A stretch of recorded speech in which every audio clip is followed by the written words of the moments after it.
What's up, Schmoedown fans? Welcome back to another episode of Beyond the Schmoedown. I'm Star Wars competitor Andrew Dimalanta. And I'm Nicki Dimalanta. 2 matches to go over, the semifinals of the singles tournament, and we will not be going over the throwdown for this one. That we get to wait, get everybody the opportunity to see it. Yes.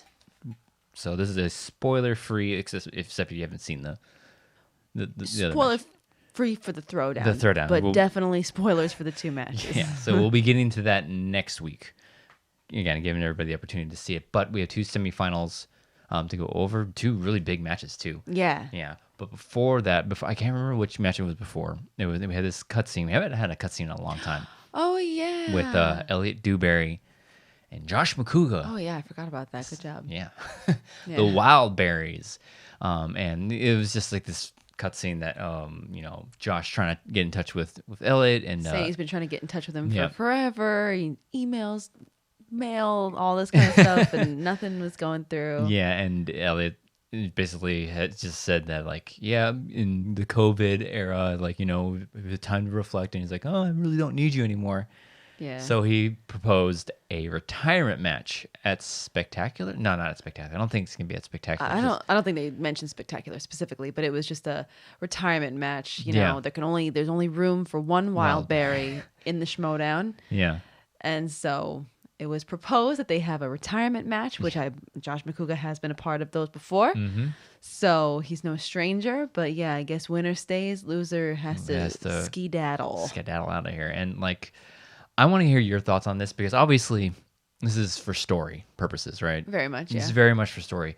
And I think, are we past this era of story driving the matches rather than matches driving the story? You know what I mean? Because, again, this is beyond the Schmoedown. We like to talk beyond what we just see. Because we're in an era where each match matters towards points, and like there's a prize at the end of the season. That's true. And these are 2 factions that are at the top of the leaderboard. Dewberry is Dewberry's corruption, and Josh is swag. Yes, right? I believe. Yeah. So it is interesting that it's just kind of like a match out of nowhere, and it's like a guaranteed extra point to the top 2 factions. Yeah, and that's what I'm saying. It's like because before all this would happen, like if this is in like maybe last season, it's like, okay, so yeah, we would like to see this, because they used to be a team. It's a fun match, and like any match with Josh McCouga is fun. Yeah. Dewberry as well.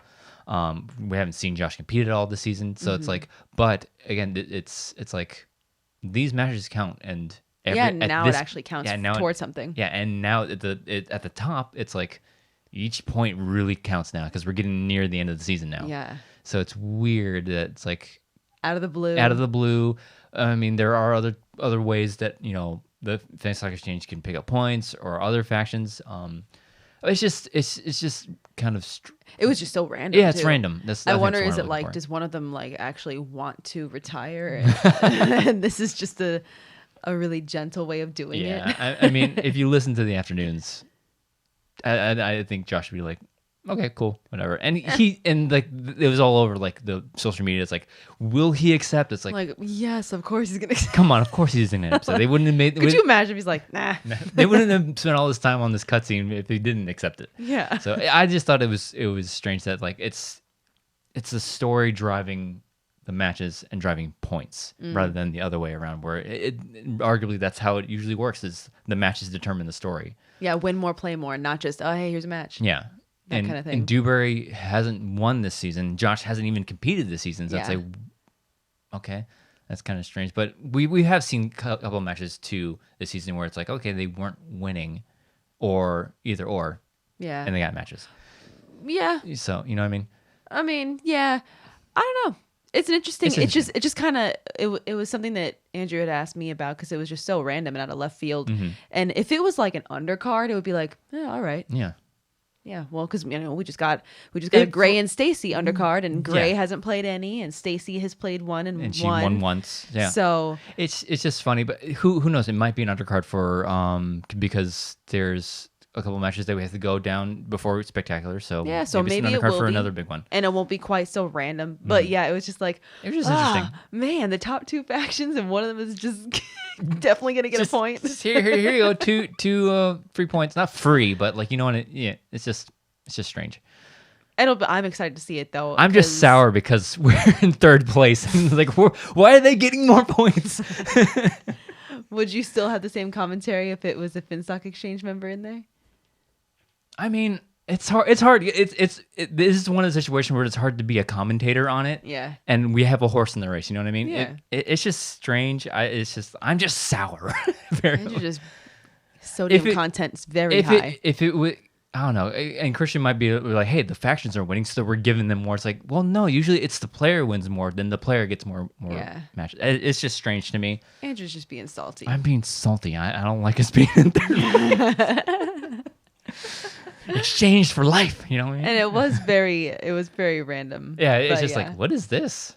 But I'm down because I love the wild berries. Yeah, Elliot and Josh are great. It's more content, so and that and wild berries content, yes please. Yes please. But it just sucks. It's like, oh man, can you imagine the Schmoedown without Josh McCouga? No, I don't like to have those thoughts. It's hard to say that when we've had this entire season without Josh McCouga. Yeah, that's true. I hope they can't see this. I'm gonna move that out there. Yeah. I didn't want that to be in the shot. My super glue is randomly on the desk. What were you working on before? Whoops. With super glue? Whatever. Anyways, those are our 2 cents on that little cutscene in the beginning. It's fun. It's always it's just I miss the cutscenes. Yeah, me too.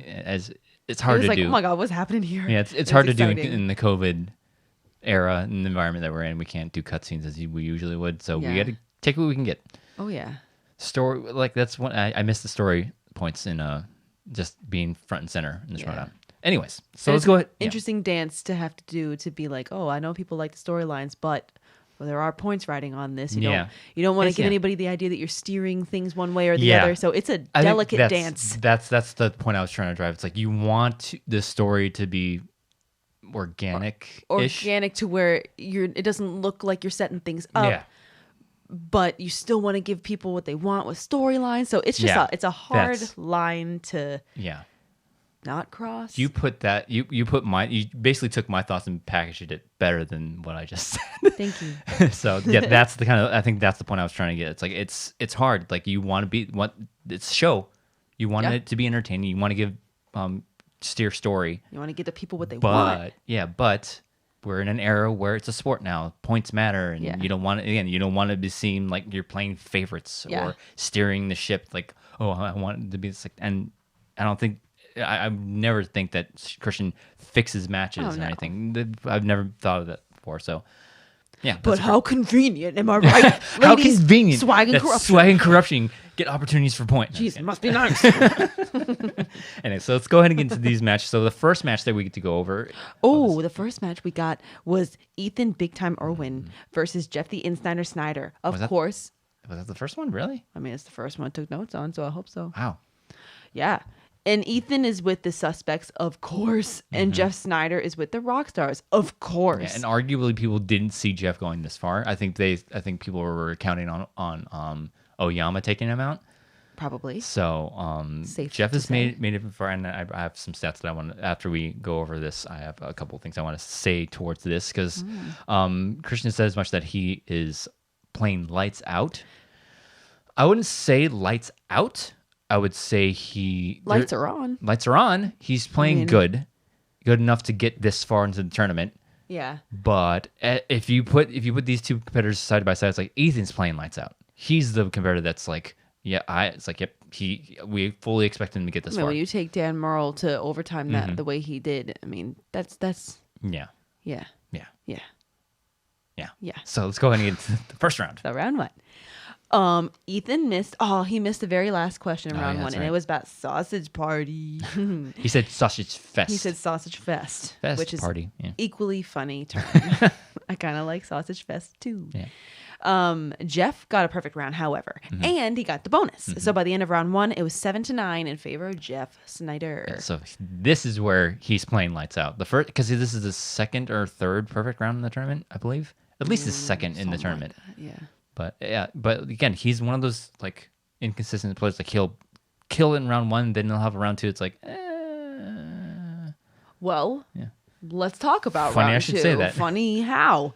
So round 2. Ethan goes first. Spins away from fantasy sci-fi. Spins again. Gets fantasy sci-fi. Goes to multiple choice one time. Got it right. So a great round 2. Great round 2, yeah. Forgetting something you spun away from. And in general. Jeff goes. He spins away from biopics.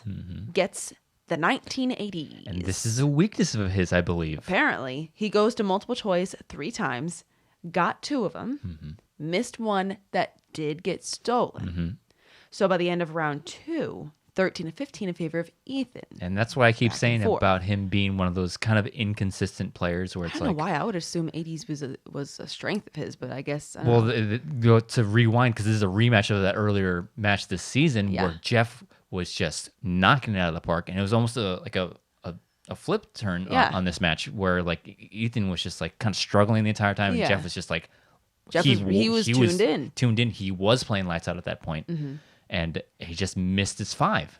And it was an 80s question. And when he said, it was? Yeah, it was an 80s question, I believe. Correct me if I'm wrong. It's been a while since this match. And when he said, oh, in the category of the 80s, and the second he heard 80s, he's like, oh, great. Oh, yeah. And he did that, that Jeff Snyder thing. Jeff Snyder thing that everybody pushes back in his chair. Yeah. And it's just, this is one of those weaknesses. And it when he spun it, I believe he was like, oh, great, 80s. Yeah. So, and it's curious. Jeff does strike me as one of those players that would be good at 80s films. Yeah, I just kind of assumed. Yeah. But, don't assume. Don't assume. You know what it does to me and you. Right? You beat me to it. You beat me to the punch. So, round 3. Jeff goes first. 2-pointer for Jeff. Action adventure. Hugh Jackman stars opposite which actress who plays Lady Sarah Ashley in Australia? He got it. 2-point for Ethan. And at this point, was it at this point? Yeah, it was at this point that before the round 3, Roxy had to jump in and give him a little like try to refocus him, center him again, and say, "Hey, listen, tell me you got this," kind of thing. Because Jeff has a hard time. He just kind of seems to be the type of person, at least in Schmoedown, that he wears his emotions right on his face. And if he's feeling defeated, you can tell. Yeah. He's showing it with his body language. Yeah, and she was picking up on it. Like Roxy or not, you got to give her credit that at least with Jeff, she knows him very well. She knows him like inside and out as a player.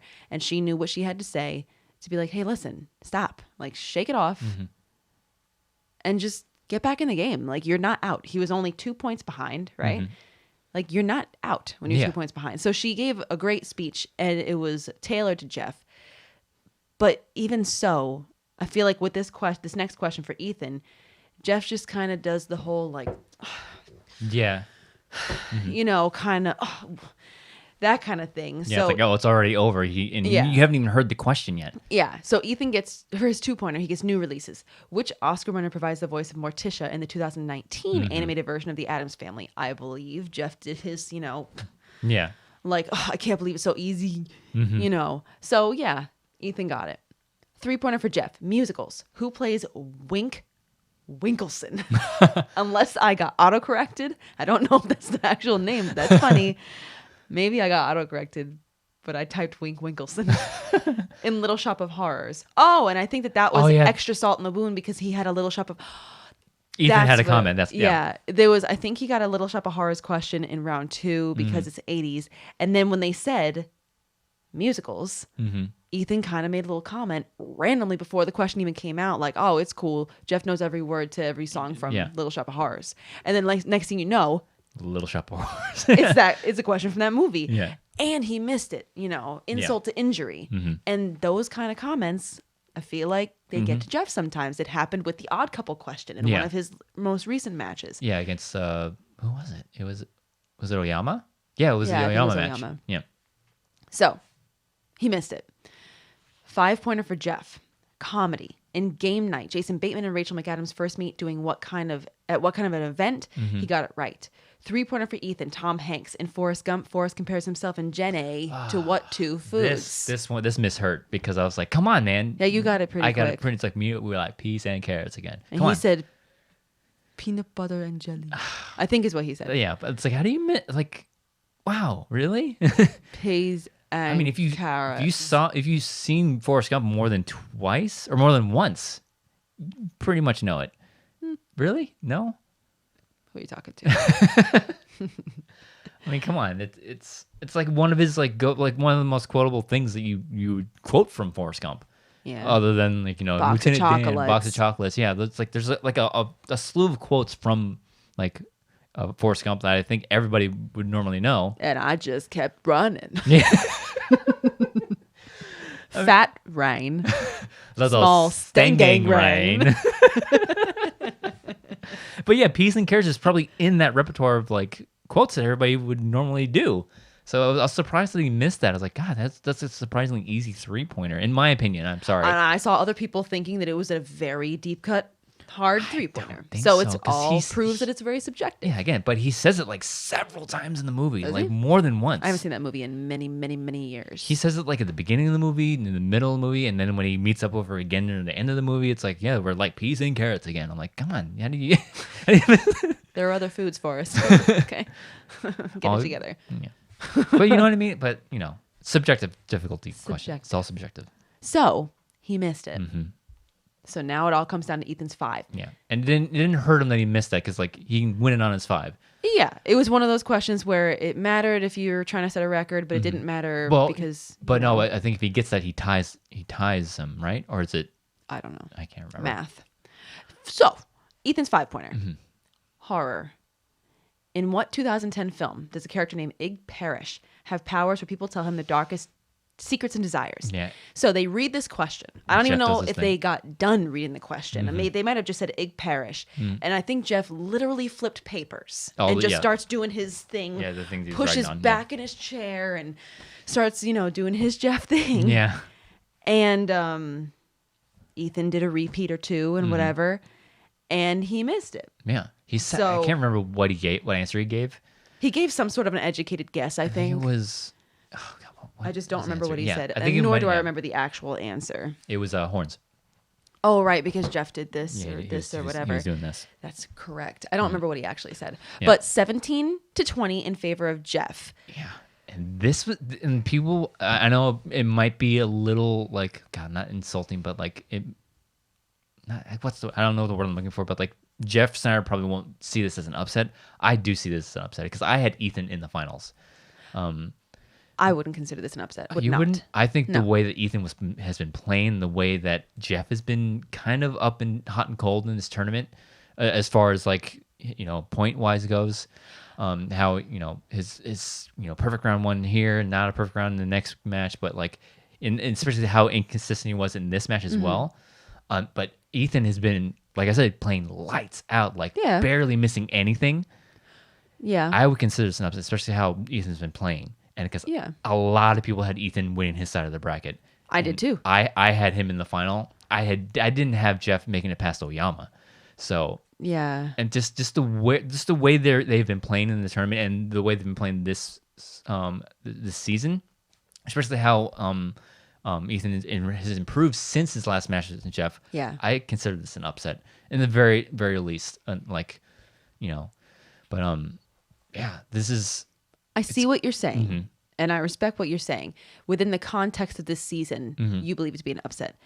But I would have a hard time using that word. I feel like that word is being used way too liberally lately. Yeah. Every win, people are somehow finding a way to describe it as an upset. Yeah, and you said there was like a couple of keywords that you were kind of like... There's like a couple of buzzwords. Yeah, we're using it a little too much sometimes. Like, I feel like this season there's a couple of buzzwords that people are just using constantly. Yeah. Like upsets, playing lights out, it's gonna be a barn burner. I feel like there's just certain words that people like really latch onto. And this season, I feel like upset because there have been big upsets. There have been, yeah. And I feel like people are just upset crazy right now. So I see what you're saying, and I understand what you're saying completely.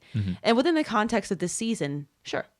But I don't know. I just think of when I think of an upset. I don't think that when you have two people that are former belt holders going against each other, I don't think either of them winning is an upset. So I usually when I look at the word upset, I look at it from a very just vast global perspective. Like I don't know. I think it's kind of hard to look at like, well, this season it's an upset, but had they played in this season, it wouldn't have been an upset. I look at it more as like a total picture, but I do understand what you're saying. Yeah. Personally, I would not say it was an upset. And I just think that like when I think of Jeff Snyder, I immediately go teams player, an incredible teams player. Yeah. Because I mean, I always constantly forget that after this win, his singles record is 13-7. Mm-hmm. So I'm like, wow, he's a double-digit singles competitor, because I immediately go to that Patriots run. Yeah, me too. So it's like great teams player, but like as far as like as this goes, this is the longest win streak he's been on, because the longest consecutive wins he's had in singles, not teams, but in singles, is 2, and then the next one he's lost. And if my phone would keep up with me. In this tournament, he's won 4 in a row with 1 TKO. Mm-hmm. So he's doubled his win streak. Mm-hmm. So yeah, in that aspect, he's playing lights out. But like I think I don't know. I have a hard time. I have a hard time using that term for his gameplay. Mm-hmm. This run. I think just because you're winning does not mean you're necessarily playing lights out. Yeah, I think he's on a hot streak right now. That's because again, the most wins that he's gotten consecutively in the singles division is 2, and he's doubled that in this tournament. And if he goes on to win the final against the winner of the next match that we're about to talk, he'll be up to 5, and then get it to 6 if he can beat Merle and. And that would be an amazing run. Yeah. Of course, yeah. Mm-hmm. But I don't know. I just feel like that term gets used to, because you know how the old saying like, "Oh, win's a win," it was an ugly win, but whatever, a W's a W. Mm-hmm. So any win is still a win, and I'm not talking about Jeff Snyder here right now. Mm-hmm. I'm just talking in general. What if I started playing a bunch of matches and I got kind of sloppy wins? Like maybe it wasn't the best win. It wasn't the greatest win, but I still won. And maybe I went on a run and I won a couple in a row. Mm-hmm. Well, I guess I'm playing lights out, because I'm winning. Yeah. And that's fair. I don't think that term is applicable to every single person that wins a match. Yeah. And because there are matches where it's like, yeah, you won, but you snuck away with a victory. Yeah. Like that Ethan match against Jeff before. Ethan snuck away with a victory. He snuck away with that. Mm-hmm. Jeff kind of snuck away with this one. Yeah, because who would have thought that Ethan Irwin misses his 3 and his 5 exactly in the semifinals of this tournament? Exactly. So that's what I'm saying. Mm-hmm. So that's just my little gripe with there's like just buzzwords that it just catches on, and then everybody uses it for everything. Yeah, and it just feels like you get one win and it's like, oh man, amazing player. It's like let's pump our brakes. Yeah. It's like when you're at work and there's certain buzzwords. Everybody likes to talk about, well, per my last email. Like there's just certain buzzwords and phrases that people just, please advise, that they hear it and they beat it to death. Yeah. And I feel like there are just some of those words going around right now. Yeah. So, yeah, man, like Ethan almost got there. Mm-hmm. Almost like, because I would have loved to seen a rematch between Ethan Irwin and Dan Merle. Yeah, Spectacular. That would have been fantastic. That last match with them was, oh my god. Yeah, and it just seems that like Ethan just seems like one of those players. Like the more he plays, the better he just keeps getting, and he just kept picking up steam. Like, there's nothing that this guy doesn't know. Oh yeah, he looked like a juggernaut going through this tournament. Oh yeah, it's like just line him up, he'll take them all down. But now it's like he hit a wall, but we're gonna get to see him in the teams tournament coming up, not too far away from right as the day of this recording with Andrew Guy. I'm trying to think what their team's name is, but I already. It's Dangerous Weapons. Lethal Weapons. Lethal Weapons. That's what it is. Yeah, I think it's plural. Synonyms. So I'm excited to see that, and I'm just glad that we don't, because there are some players that have been in this tournament. It's like, nope. That's their season. We'll see you next. See you next year, and wherever you end up, we'll see. But Ethan gets to play, and then we'll also get into this after the results of this next match we're about to talk about. Yes, because we have not seen the last of Ethan in the singles division. No. So let's go ahead. That is a fact. Yeah, let's go ahead and get into this next match. Yes, shall we? So we got Adam, the Coyote Collins, versus Lightning Liz Shannon Miller. Adam representing corruption and Liz representing swag. Round 1. Liz missed a Mulan question. Ooh. Adam got a perfect round and got the bonus. Pretty much like he always has been. And if you want to describe somebody that's been playing lights out, that Adam he is a Collins. player that I do believe that would be an applicable term. It's like this guy is like, because I said before, like let's see him in a third round, blah blah blah. Like this guy's he's the real deal. He's the real goods. Like the way he's playing, it's not like yeah, he kind of got lucky on that one. He won because they missed a 5. No, that's not. And this side of the bracket has been like, whoa, what happened? Yeah, because as far as like my bracket went, I had Bibiani and Irwin in the final. I had Bibiani and his team partner. Wow, Brandon Meyer in the semifinals. So it was just like these are two competitors that I did not see making it this far. Yeah. So lots of broken brackets on the floor this season, especially on this side of the bracket. Yeah, it's ridiculous. But so 79 in favor of Adam after round 1. Round 2, Adam goes first. He spins Sly and Arnie, decides to stick with it. Big old 2-point miss. Ooh, yeah. But he got very lucky because Liz did not steal it. Liz goes. She spins remakes and reboots, says she likes it. That's Sticks weird. with it. That's an interesting character because, like, when you think remakes and reboots, like, oh, they're all recent films. Like, there have been some remakes in like the 80s, and like in the 90s and stuff. So it's like, don't think it's all recent films. Yeah. So it's a sneaky category. So she does well. She went to multiple choice twice and got them both. So navigates her second round. So by the end of round 2, 13-15 in favor of Adam Steele. Round 3, 2-pointer for Liz. She gets Westerns. Who stars with John Wayne as Ransom Stoddard in The Man Who Shot Liberty Valance? Valence? I think that's a chemistry word. Remember valence electrons or something like that. Maybe I'm making that up. I don't know. Google me. I did pretty good in chemistry, but I can't remember that. Anyways, she got it right.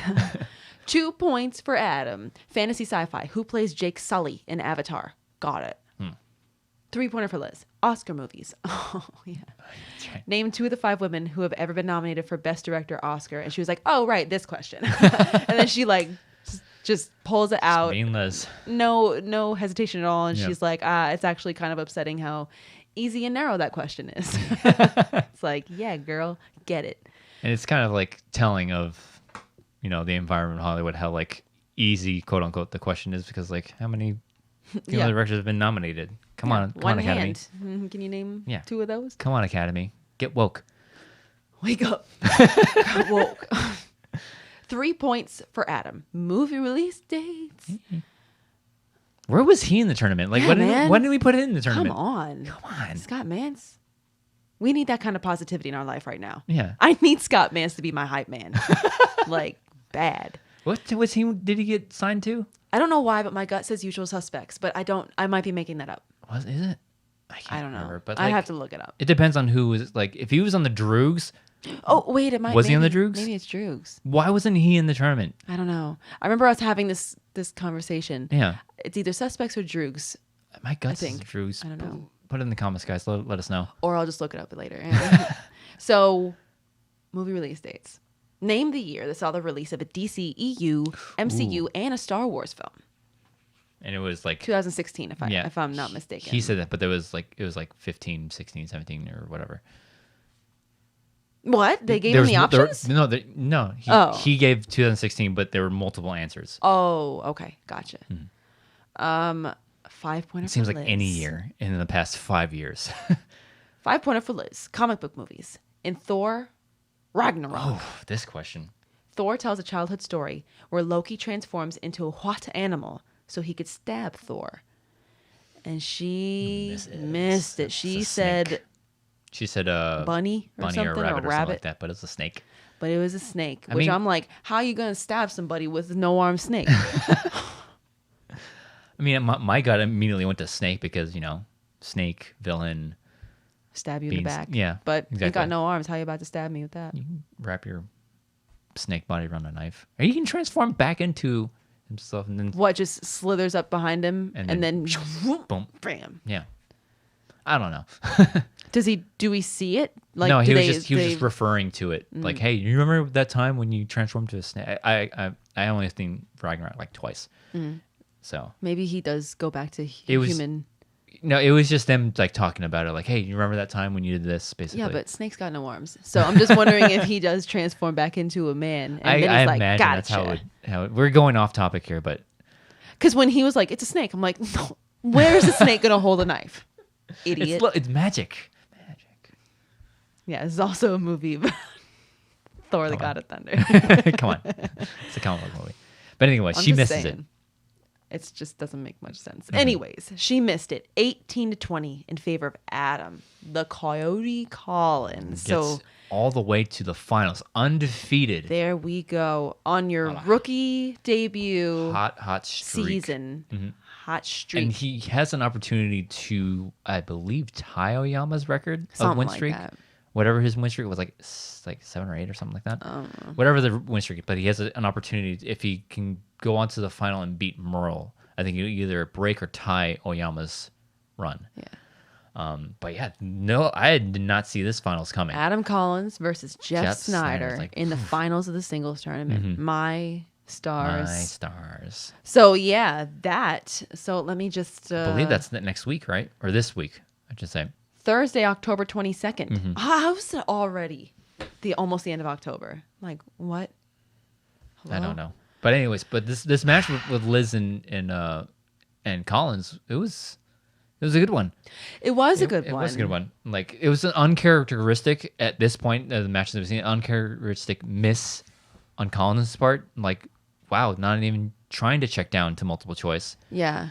And just like going, it might have been one of those where you just like, no, I believe I have it. I don't think I even need to go to multiple choice. Who knows? Yeah, because as far as like as we've seen Collins, he's a very careful player. Like he takes his time with his answers and doesn't like jump in immediately. Maybe this is just like him again because he confused with this last match with who was it, Meyer, with the intern and what was it, the other movie? Dirty Grandpa, bad Grandpa. One of those. Somebody commented in our last episode about the movies you were confusing. Thank you for the comment. And because I no. I am no authority. But maybe it was just another one of those situations where he confused. But it was like how many like movies does Arnold like appear in whatever the Expendables movie? Was that the question that he missed? It was how many movies does he appear as whatever character in I guess the Expendables franchise, and I think he said 2. He said 2. And then Liz goes, well, I guess the next, logical answer is 1, but it was 3. 3. So maybe it was just one of those where it's like, I think this is it. But it's like, what a risky way to not be 100%. If this is in fact what he did, it's like, wow, that's really ballsy because you have Liz Shan Miller on the other side of the virtual desk. Yeah. Like, who just luckily didn't know the answer offhand. Like if she picks that up, different match we're looking at. So, and had he checked down, I mean, it's inconsequential because he won, but had he checked down, he could have, because that if he was like multiple choice, it would have been like 1, 2, 3, or 4. I wonder where that's happened before. Yeah. But at least it would have only been a 1-point miss and potential steal, but it doesn't even matter because he won anyways. But interesting where the cards fell for this this tournament and this finals match. So that happens this week, Thursday, October 22nd, because somehow we're already almost at the end of October. And as far as Liz goes, I believe her season's over, right? Oh no, I'm sorry. So now with Ethan, his singles career isn't over, or singles season isn't over. Neither is Liz, because I believe they will face each other for an opportunity to go up against the loser of the finals for a number 1 contender shot. So they're still in the hunt for the singles title. Yes. It's just a matter of when. I imagine this number 1 contender shot will happen at Spectacular, because that's usually how it happens. Yeah. And at least this is how it always happens in the singles tournament, where the like semifinal losers go up against each other to face the finals loser for a number 1 contender shot to go up again, and then the season opens with a title shot. That's usually how it happens. So, haven't seen the last of Liz Shannon Miller in the singles division, and to face Ethan, that's a match. Oh heck yeah! I really hope they're both on their games that day, because we've seen them both play lights out. So that's gonna be a heck of a match. I can't wait to see that. I really do hope they're both at the top of their game, because that'll be. Oh yeah, that's gonna be. I know you hate this word, but it's gonna be a barn burner. It's gonna be a barn burner, and they're gonna play lights out. And what are some of the other words that people? Oh, whoever wins, it's gonna be an upset. Because I really had the other person winning. So to me, it's an upset. Maybe that's what people were thinking. Upsets, like Because I really the person that I wanted to win lost, so it's an upset. I'm upset. What a barn burner that was. The winner sure played lights out. But yes, the final that comes up this coming week, because you're seeing this on a Monday, or listening to this on a Monday, is Jeff the Snyder versus Adam the Coyote Collins. Yeah. Ooh. Did not see this coming. No, but like, not at all. And I believe since it is a tournament final, it is a 5-rounder. Correct me if I'm wrong. Which will be interesting because I mean, obviously, it's Adam's rookie season. He's never been in a 5-rounder. Yeah, Jeff has been playing in several 5-rounders. However, he has now played in this new digital speed round format. So that's a new little monkey wrench. Yeah, but I'm interested to see Collins in a 5-rounder, especially the speed round, because again, he is a careful player. He takes his time, make sure he has the correct answer, and then he answers. So it's interesting because the speed round, it's like boom, gotta get it really quick. There have been rounds where he comes up with answers pretty quick, but I'm interested to see to get to a 5-rounder in your rookie season. It's very few people have done that, especially if you have to go on a rampage, knocking out legends, all these people in your path. Yeah, it's pretty crazy. Yeah, so I can't wait. I'm just glad we don't have to wait that long to see it. Yeah, just next week. This week. Sorry. This week. Next week as of this recording. And so, yeah, next week, speaking of, we'll be talking about that match. And then we'll also be talking about last week's Throwdown. Which had the undercard of Sassy Stacey Howard of the Rock Stars versus, I don't know what her nickname is, but Gray Drake. I already forgot it. Of the Finstock Exchange. So that's the undercard. Very excited to see Gray come back after years. Ooh, yeah, I actually have it's been a while. I'll bring that up. Like 2018, I don't know. I believe, because I just looked at the stat before we went. I believe it was 2016 was the last singles match she played. Wow. Okay. And we'll get into that one because obviously I've already seen the match. Yes. So and I like kind of watch it. I gotta watch it. Yeah. Like fully. And then the main top event. Card to the undercard. The main event. The main event. It was the team's title match between Corruption, the belt holders, versus Shazam, the number 1 contenders, Number right? 1 contenders, yes. So very exciting. And I believe Corruption has never defended the team's title. Well, because the last time was against the Founding Fathers, right? Yep. And both teams been playing lights out, bit of a barn burner. So I was very excited for this. For this match, just because I mean Shazam was so close last season, and they get their opportunity again, and having Bibbs and Meyer being knocked out of the tournament like back to back basically, is just a storyline in itself. And if they lose this, they're not in the tournament, so there goes their season. Yeah, that's a lot at stake for both teams in this match, because if you lose it, you're just kind of done. Oh yeah, that's right. Because if Corruption were to lose, then they don't go into the teams tournament. They've already got Marisol and Adam. Yeah. And then Shazam, if they lose, they don't go into the tournament. They've already got... Who are the Mercs got in there? Perry and Haley. Yeah. So it's a lot on the line, a lot at stake. Both two rookie teams. I mean, the Corruption, they are actually rookies, and then Haley and Perry are a rookie team, considering they haven't played together. You were talking about Corruption and Shazam, like rookie teams. No, they're lights out. They're not rookies. Did you see that? Yeah. Don't do that. I'm Carla. I did that. I did that at work one time. Be careful, Doug. At my computer. Nobody's gonna get that joke. I don't know why you do jokes like that when 0.001% of the people will get it. Alex, you know. You're driving me nuts. Good Lord. Careful, Carla. You better be careful, Doug. You better be careful. Alex, am I right? Yeah, you know what I'm talking about. So, like, probably one of the most obscure Scrubs references you can ever do, ever. Ridiculous. Sorry. You can cut that out if you don't want to give the answer. What? The name of the show. Name of the show? Yeah. Oh, no, that's fine. Okay. Because I bet you're not even going to find it because it's so obscure. Oh my God. Anyways. Anything else that we have to take our 2 cents on before we head out of here? Because short episode, only 2 matches. We're so used to like 5 matches to talk about. I believe there's something that we had to talk about. Was there? Besides the matches?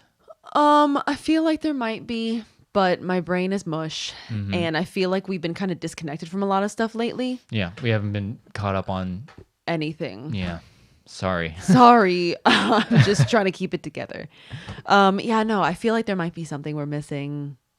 I think we talked about the number one contender. Oh, I believe it was also announced that at Spectacular we're gonna get Kevin Smith versus Brett Sheridan. Oh man, kind of irks me that Brett Sheridan gets a match of Spectacular after 1 win against Bonnie Somerville. Been trying to get that Spectacular bid for 2 seasons. Yeah. Sheridan gets it automatically. Well, convince I'm Kevin salty. Smith, can you tell that I'm salty? Convince Kevin Smith to go into Star Wars, and then maybe you can do it too. But it'll be fun because Kevin Smith is fun. Brett Sheridan, who doesn't like Brett? Who doesn't like Brett? Who doesn't love Brett? Yeah. So, but that's definitely not what we were. I feel like there's something else. There has to be something else. If we were watching things regularly, we'd pretty much be on it. But we're not. Sorry. So on that note, with that, I think that might be it. With that, we will go ahead and wrap the show up here. Nicki Dimalanta, where can they find you online? On Twitter, you can find me at the handle Dimmy, DIMMMYYY. As for me, you can follow me on Twitter and Instagram at Drew Dimalanta, DIMALANTA. I guess I'll I don't know if I'll ever get back onto Twitch because it's just the way I'm so wrapped up in everything else. Yeah. I haven't even been playing Squadrons. Yeah, that's how that is. Yeah. Sorry. Life, work. I'm busy. I'm very busy. I actually am very busy. That's a good reason. It's a good reason not to be playing and twitching. Hashtag blessed. Hashtag blessed. It's a blessing in disguise.